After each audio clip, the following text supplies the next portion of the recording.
We don't know if there's life on another planet, but we are getting closer to what astronomers think could be a very Earth-like planet, and it's only 40 million light years away. Here's our Glenn Farley with the latest discoveries involving an astronomer from the UW.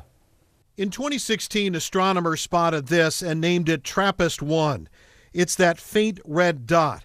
It is a star, but a small one.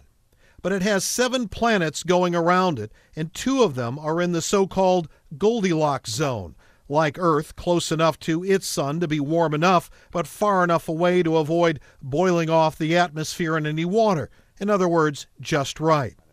A lot's happened in the last year. Right now, what we do know about these planets is we know their sizes.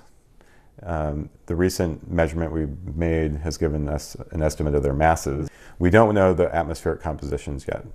Eric Agel is a University of Washington astrophysicist who's collaborating with scientists in Europe and the U.S. on this project.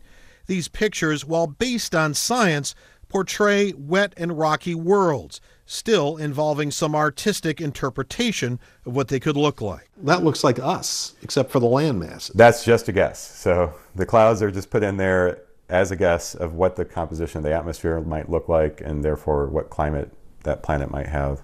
Scientists have learned a lot from planets they actually can't see, but these people know their way around the math, and they can see starlight dim as planets pass in front of them. They can spot gravitational wobble and more.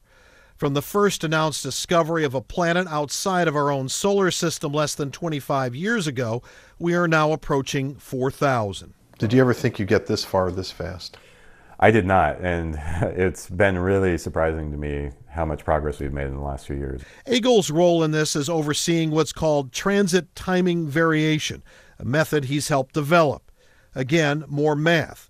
TRAPPIST-1 is tiny compared to our sun and much dimmer.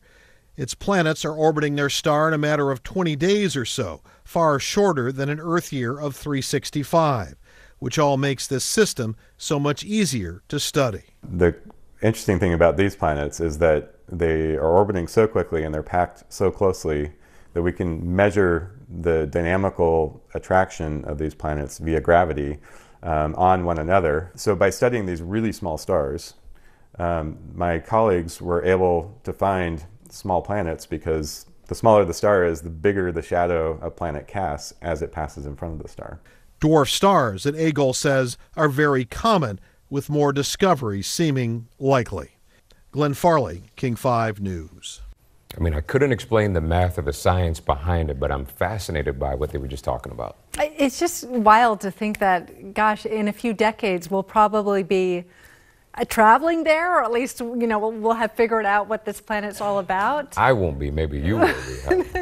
I'll YouTube it. Our kids will be in any case. Seattleites know plenty about waterproof rain gear, but did you know it's not that good for the environment?